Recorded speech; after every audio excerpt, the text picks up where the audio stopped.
There's a kind of tired that's deeper than bone. It's a soul tired. You get it after 14 hours staring at the hypnotist's pendulum of white lines on black asphalt, with nothing but the drone of the diesel and the ghosts of old country songs on the radio for company. That was me, somewhere deep in the gut of Indiana, with a load of machine parts for Gary that felt like it weighed more than my entire life. The sky was the color of a fresh bruise, and the cornfields on either side of the I-65 stretched on into a flat, dark eternity.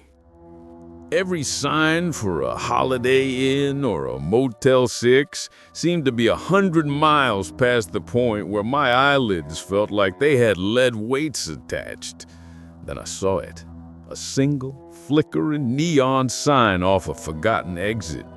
It just said Motel in a sickly green, with the O and the E taking turns blinking out. So sometimes it read MTL or MOTL.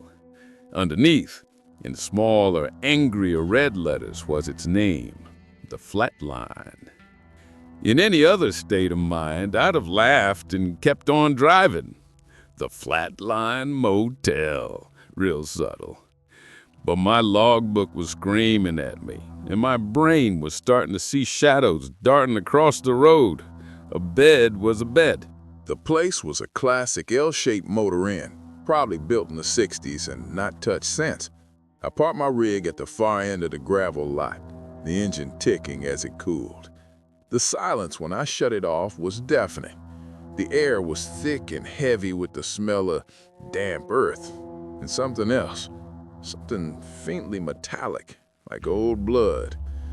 The office was a small, dusty box of a room lit by a single yellow bulb. The guy behind the counter looked like he'd been carved from a piece of driftwood. He didn't say a word, just slid a registration card and a key across the counter. Not a key card, a real key, a heavy brass thing on a red plastic diamond with the number 113 stamped into it. I paid in cash. It felt like the kind of place that only dealt in cash and secrets. My room was at the far end of the building, down a long outdoor concrete walkway. Room 113. Inside, it was exactly what you'd expect. A brown comforter that had seen 1,000 lonely travelers, the TV bolted to the dresser, and that smell of industrial cleaner failing to cover up decades of stale smoke and despair. The window looked out over the parking lot, my rig sitting under a security light like a big sleeping animal. I kicked off my boots, fell onto the bed, and was out before my head even settled into the lumpy pillow. I don't know how long I slept, maybe an hour, 2, but I woke up with a thirst that felt like I'd swallowed sand.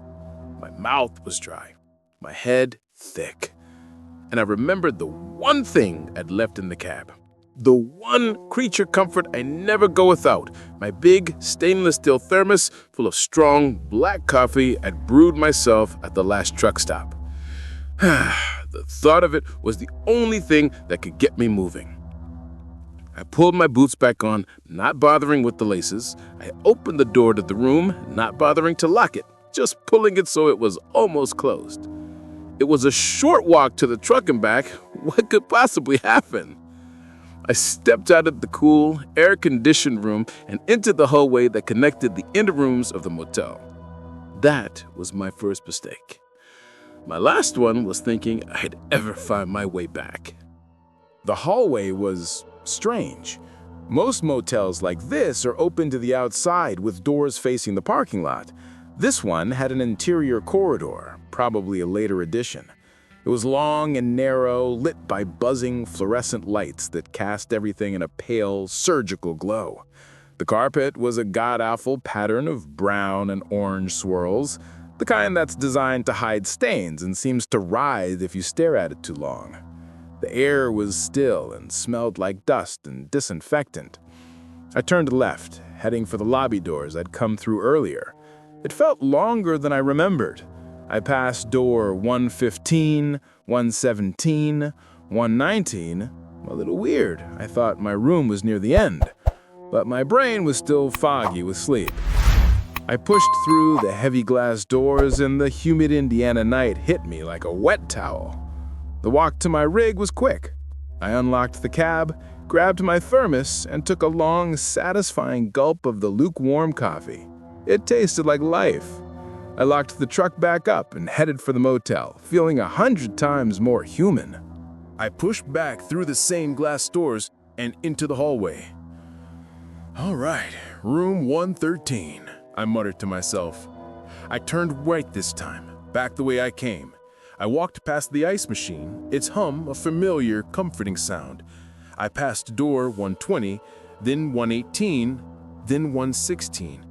The next door should be 114, then my room. But the next door was 122. I stopped dead. I blinked, thinking I'd misread it. No, brass numbers, clear as day, 122. That made no sense. I must have gotten turned around. I turned and walked back the other way, toward the lobby. I passed 116, 118, 120, and then the ice machine. I kept walking. 121, 123, 125. The numbers were only going up. A knot of cold confusion tightened in my stomach. This wasn't right. I walked all the way to the end of the corridor, expecting to find another exit or wall, but it just kept going. I turned around. Behind me, the exact same view. A perfectly straight, featureless corridor stretching into the distance. The lobby doors I had just come through were gone. The ice machine was gone. My heart started to pound a little faster. Okay, don't panic, I told myself. I decided to just walk, to find an end, any end. I picked a direction and started walking, my boots making soft thudding sounds on the thin carpet. I passed door 137, 145, 161. The numbers seemed random now, not even sequential. After what felt like 5 minutes of walking, I looked back. The corridor behind me was identical to the one in front of me. It was like walking on a treadmill in a nightmare. I was in a place that shouldn't exist, a hallway that had swallowed me whole. And I was starting to realize that the faint smell of disinfectant couldn't quite cover up the other smell in the air. The smell of a place that has been closed up for a very, very long time. Time stops making sense when there are no landmarks, no windows, no clocks, just the endless, even rhythm of your own footsteps and the ceaseless hum of the lights above. I tried marking my way. I took the heavy brass key for room 113 out of my pocket and scratched a deep, ugly X into one of the doors. Door 204. It said. Then I walked. I walked in a straight line, counting my paces. I counted to 500. Then I started checking the doors again. 1216, 188, 301. And then I saw it. Up ahead, a door with a fresh, deep X scratched into the paint. Door 204. The breath went out of me in a rush. It wasn't a circle.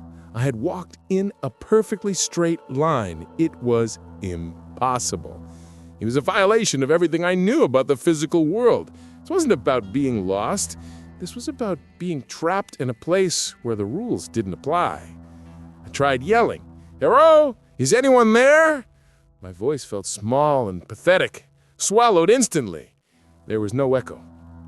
Next, I tried the doors. I went to the nearest one, 301, and rattled the knob. Locked, solid as a rock. I moved to the next one, locked. I started running, a frantic, shambling jog, pulling on every single doorknob I passed. Locked, locked, locked. Panic began to set in for real now, a cold, sharp-edged thing in my chest. I threw my shoulder against a door, hoping to break it down. It was like hitting concrete. I reeled back, my shoulders screaming in protest. I slumped against the wall, sliding down to sit on the swirling, nauseating carpet. I put my head in my hands. The silence was the worst part. The only sounds were my own ragged breathing and the electric buzz from the lights. It was a dead, empty, waiting silence. I felt watched. There was no one there, but the feeling was overwhelming. The feeling of 1,000 unseen eyes, all waiting behind those identical locked doors. I had the sudden, terrifying thought that the doors weren't locked to keep me out. They were locked to keep something else in. I sat there for a long time, trying to quiet the frantic beating of my own heart, listening to the hum of a corridor that had no end. I eventually pushed myself back to my feet, my joints cracking in protest. Sitting still was worse. I started walking again. Not with a purpose, not anymore, just to move. It was a slow, aimless shuffle. The hum of the lights was a constant drone. That's why, when a new sound appeared, it was as loud and as sharp as a gunshot. Scritch. I froze mid-step. I listened, holding my breath. Nothing. Just the hum. I must have imagined it. I took another slow, cautious step. Scritch, scrape, scratch, scratch. There it was again. It was real and it was close. It was coming from my left, from behind one of the doors, door 199. It was a dry, rasping sound. It wasn't the frantic, mindless scrabbling of an animal. This sound had a rhythm to it, a terrible, patient rhythm, like fingernails being dragged slowly, deliberately down a wooden surface. I stood perfectly still, a statue carved from fear. The sound stopped. The silence crashed back in, heavier than before. It knew I was here. I was certain of it. The thing on the other side of that door was listening for me. I took a tiny step backward, trying to make my boot soles silent on the carpet. Scritch, scratch, scratch, scratch, scratch. The sound exploded from behind the door, fast and frantic now, a desperate clawing. It was a sound of absolute frenzy. It was moving, scratching up and down the length of the door, from the floor to a height a man could reach. I could feel the vibration through the floor. My blood ran cold. This was no animal. This was something with intent. I stared at the brass number 199 on that plain brown door. The scratching was a message, and the message was simple. I know you're out there. And the worst part was the question that bloomed in my mind. Was it trying to get out? Or had it heard me, and was it now trying to get to me? The scratching stopped as suddenly as it began. Then came a new sound. A soft, wet thud against the inside of the door, and another thump, thump. It was the sound of a head or a shoulder being gently but persistently bumped against the wood. And then I heard the whimper. It was low and guttural, a sound of pure misery that was almost human but not quite. That whimper broke me. The scratching was terrifying, but this was a sound of profound wrongness. My survival instinct roared to life. It screamed one word in my head: run. I didn't think. I turned away from door 199 and I ran. I ran like I was on fire, my heavy boots pounding the floor, the empty thermos clutched in my fist like a weapon. The endless hallway became a blur. I was starting to think this was it. This was my hell. I would run in this hallway until my heart gave out. And then I saw it. Up ahead, through the haze of my own fear, a different color. A splash of red. An exit sign. It was glowing. It hadn't been there a second ago. I would swear on my mother's grave. It was as if the corridor itself had finally gotten bored of its game and decided to spit me out.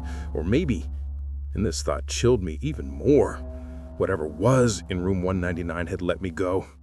I didn't slow down. I aimed for that red light and hit the push bar on the door with my full body weight and crashed out into the night. I fell to my knees on the gravel, gasping the thick, humid air. It smelled of life. I looked up. I was at the far end of the motel, by the dumpster. I scrambled to my feet and looked back at the door I'd come through. It was a plain metal service door. No sign. I didn't wait. I didn't go back for my wallet or my clothes in room 113. I sprinted to my rig, my hands shaking so bad it took me 3 tries to get the key in the ignition. The engine roared to life, a beautiful, beautiful sound. I threw it in gear, cranked the wheel, and peeled out of that gravel lot. I didn't look in my rearview mirror. I drove all night, fueled by pure adrenaline, until the sun came up over the Ohio border. I never filed a police report. What would I say? That I got lost in a hallway? I abandoned my gear, I lost a day's pay, and I didn't care. I still drive, but I avoid that stretch of Indiana if I can. Sometimes, late at night, when I'm dozing in my sleeper cab, I can still hear it. The soft, rhythmic scrape of fingernails on wood. And I've learned something out here on the lonely roads. Some places aren't just empty, they're hungry. And if you take a wrong turn, they'll show you just how long a hallway can be.